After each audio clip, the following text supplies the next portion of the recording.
हर parent अपने बच्चे के लिए बेस्ट ही चाहता है ना? पर क्या हो अगर हमारी कुछ रोजमर्रा की आदतें, मतलब ऐसी आदतें जिन पर हमारा ध्यान भी नहीं जाता, वो अनजाने में ही उनके ब्रेन डेवलपमेंट पर असर डाल रही हों? तो चलिए, आज हम ऐसी ही कुछ आदतों को करीब से समझते हैं और देखते हैं कि हम बेहतर क्या कर सकते हैं। तो सवाल यही उठता है कि क्या हम सच में अनजाने में अपने बच्चों के दिमाग को नुकसान पहुंचा रहे हैं। देखिए, घबराने की बात बिल्कुल नहीं है। यहाँ मकसद किसी की गलतियां गिनाना नहीं है, बल्कि मिलकर कुछ पॉजिटिव रास्ते खोजना है। तो सबसे पहले बात करते हैं इंटरैक्शन हैबिट्स की, मतलब बातचीत की आदतों की। और ये जानना ना बहुत ही दिलचस्प है कि कैसे सिर्फ एक दूसरे से जुड़ना और बातचीत करना ही एक बच्चे के दिमाग की नींव रखता है। तो पहली आदत, बच्चे के आसपास स्क्रीन का बहुत ज्यादा इस्तेमाल।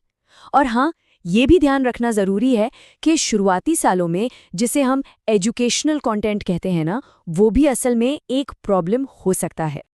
सोचिए, जब बच्चे सिर्फ पैसिवली स्क्रीन देखते हैं तो वो उस असली ह्यूमन कनेक्शन को मिस कर देते हैं जो उनके डेवलपमेंट के लिए सबसे ज़्यादा ज़रूरी है। इसका हल वैसे बहुत आसान है।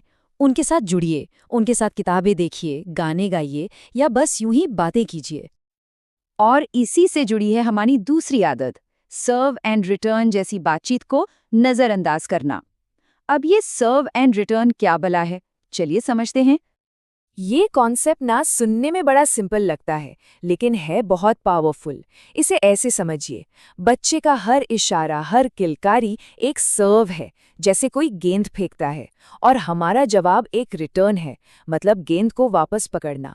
बस यही लेन देन उनके दिमाग में मजबूत कनेक्शंस बनाता है, जिससे भाषा और विश्वास दोनों की नींव पड़ती है।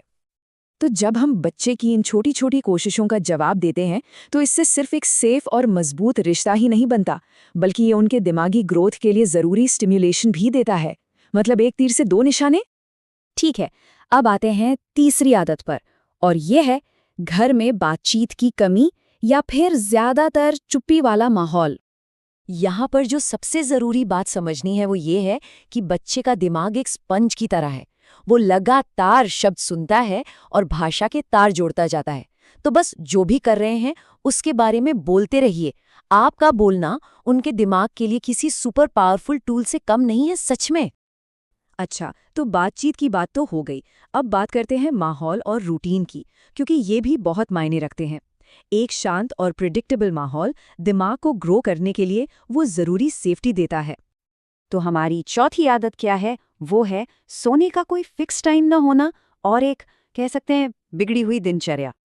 देखिए, जब रूटीन एक जैसा होता है तो बच्चे के दिमाग को मेमोरी और इमोशंस कंट्रोल करने वाले कनेक्शंस बनाने में बहुत मदद मिलती है। और इसके ठीक उलट, जब रूटीन में गड़बड़ होती है तो कॉर्टिसोल, जो कि एक स्ट्रेस हार्मोन है, वो बढ़ सकता है। अब अगली आदत ये थोड़ी सेंसिटिव है, बच्चे को लगातार स्ट्रेस या फिर बहुत ज़्यादा सख्त अनुशासन वाले माहौल में रखना। इस स्लाइड से हमें पता चलता है कि स्ट्रेस कैसे एक खतरनाक चेन रिएक्शन शुरू करता है। देखिए, होता क्या है, जब घर में लगातार चिल्लाने या बहस का माहौल होता है तो बच्चे का दिमाग कॉर्टिसोल नाम के स्ट्रेस हार्मोन से भर जाता है। और ये हार्मोन दिमाग के उन हिस्सों को सीधा सीधा डैमेज करता है जो सीखने और याददाश्त के लिए ज़रूरी हैं। तो चलिए, अब आते हैं आदतों के हमारे आखिरी ग्रुप पर, और ये जुड़ा है फिजिकल डेवलपमेंट से। ये याद रखना बहुत ज़रूरी है कि दिमाग और शरीर अलग अलग नहीं है, वो एक टीम की तरह काम करते हैं, न्यूट्रिशन, मूवमेंट और एक्सप्लोरेशन के जरिए। और इसी में हमारी छठी आदत है प्रॉपर न्यूट्रिशन को नज़रअंदाज करना। डीएचए, आयरन और जिंक जैसे न्यूट्रिएंट्स जो हैं, वो दिमाग के लिए बिल्डिंग ब्लॉक्स की तरह होते हैं। ये माँ के दूध में तो भरपूर होते ही हैं, लेकिन सही फॉर्मूला और बाद में सॉलिड फूड भी उतना ही क्रूशियल है। 7वें नंबर पर आती है एक और बहुत ज़रूरी चीज़, बच्चे को भरपूर टमी टाइम और हिलने डुलने का मौका न देना। असल में मूवमेंट ही है जो दिमाग में विजन, मोटर स्किल्स और आसपास की दुनिया की समझ को डेवलप करता है। बच्चे को हर वक्त एक ही जगह पर, जैसे झूले या सीट में रखने से ये पूरा का पूरा डेवलपमेंट प्रोसेस स्लो हो सकता है। और इसी मोमेंट से जुड़ी है हमारी 8वीं आदत, ज़रूरत से ज़्यादा रोक टोक करना। मतलब बच्चे को कुछ भी छूने या एक्सप्लोर करने से रोकना। बच्चों को चीज़ों को छूकर महसूस करके यानी अपने सेंसेस से सीखने की ज़रूरत होती है। इसी से तो उनमें क्यूरियोसिटी और प्रॉब्लम सॉल्विंग स्किल्स डेवलप होती हैं। और अब हमारी लिस्ट की आखिरी यानी 9वीं आदत, पैसिफायर का ज़रूरत से ज़्यादा और बहुत लंबे समय तक इस्तेमाल करना। देखिए, पैसिफायर का बहुत ज़्यादा इस्तेमाल बच्चे को आवाज़ें निकालने और बातचीत शुरू करने के मौकों को कम कर सकता है। सिंपल सी बात है, जब मुंह में कुछ होगा तो वो बड़बड़ाएगा कैसे? इसलिए जब बच्चा खेल रहा हो या बातचीत करने की कोशिश कर रहा हो, तब इसका इस्तेमाल कम करना ही बेहतर है। तो इन सब बातों का निचोड़ क्या है?